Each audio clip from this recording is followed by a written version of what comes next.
This cop picks up right when Terrifier 2 ended, sees Art's body, calls for backup, but then the body comes to life and grabs him from behind. Victoria is seen eating somebody right in the cell after giving birth to the head. Yeah, the Clown Cafe girl and Chris Jericho were like the nurses on duty at this time, and she's the one to come into the room, and all you see is her being eaten. And then his body goes to the insane asylum to meet up with Victoria's his that newly born strong head. to pick him off the ground by his mouth, this former AEW world champion. And then they both sort of rip him apart. This only makes sense that it happens on the Halloween night. Because what? His head attaches back to his body. He must have like a year-round bus pass because Art loves taking the bus in this one, dude. He rode the bus like 3 times. It only makes sense for Halloween night too, because how the hell else other people gonna be like, what the fuck is that? They must be going to a Halloween party or something like that. They actually found an Art the Clown cosplayer on the same bus, and then the next scene, Art has like his new fresh threads. You're like, oh, all right, cool. He unloved that guy and got some new clothes. Victoria and Art go to a safe house, and then she does her Bob from SLC Punk impression. Yeah, Art and Victoria, they decide just like, all right, dude, let's just wait out 5 years. And they go to like sleep mode until Demolition Crew comes by one day and, you know, they're all full of cobwebs and such. And then they pop back to life. Victoria pops out of her tub, and Art pops out of his like cobweb state.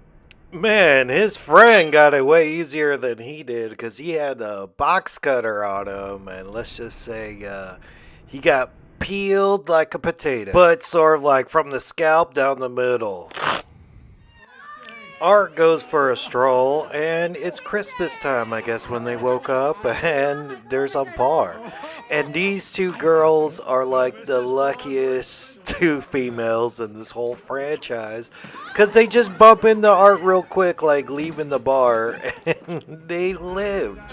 They actually saw Art and lived to talk about it. But I guess Art was walking by and just went like, hey dude, what's going on inside this bar? And the Santa was being friendly and buying him drinks and everything. And I think he was probably like, oh, this guy's a circus performer, or maybe he's like special needs or something like that. So he's like, yeah, sure. And he like made friends with him a little bit. But Art gets up to a point, I guess this is why he doesn't make friends, you know. He pees on him. Then it's like, get the hell out of here.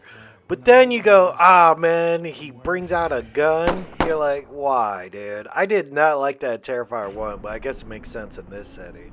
He takes the Santa outfit, puts it on, and then he makes this, like, nitrogen extinguisher or something like that, freezes this dude, and then picks him apart with a hammer. Jonathan at the college has a roommate who has a really fine sort of true crime podcaster girlfriend who's very obnoxious. Like, oh man, I want you on my podcast. I think she's crazy. Sienna should be in jail. So as an audience, we hate her. And now you're like, well, yeah, Art's gonna deal with her. And I gotta say, this is the Allie's bedroom of this movie. The guy almost gets even worse. Like, he tries to walk, his leg falls off, and it's something to do with a bug. Like, you remember the first one where the girl got split in half? This time it happens to a guy with a chainsaw. He did some funny stuff too, like smelled the foot and thought it was gross and put sunglasses on the girl. But yeah, the blood angel as well was pretty neat. So Sienna went on a solo mission to go get that sword, but she goofed and left it under the tree and fell asleep. Oh, the mom gave her like Xanax. But still, dude, she fell asleep. Sleep with that sword underneath your pillow, dude. Art the Clown comes to the house, beats the hell out of her, and then you see the body of the dead uncle, knocks her out with a mallet. They come to... The mom is tied up, and then he gets all Game of Thrones on her with Victoria's there too as a spotter and puts a rat down her mouth, and you're like, oh dude, that was totally on Game of Thrones. They unwrapped the cage and said, "That's Gabby's skull." Then they went, "No, dude, she's right here. But if you put glasses on the skull, that's Jonathan." I don't think they killed this fool, like, off screen like that. Yeah, you could have messed with him, like, "Hey, man, a lot of people wear glasses. I can't tell that's him." Or he was like, "All right, we got to break down their spirit so I can eventually possess her."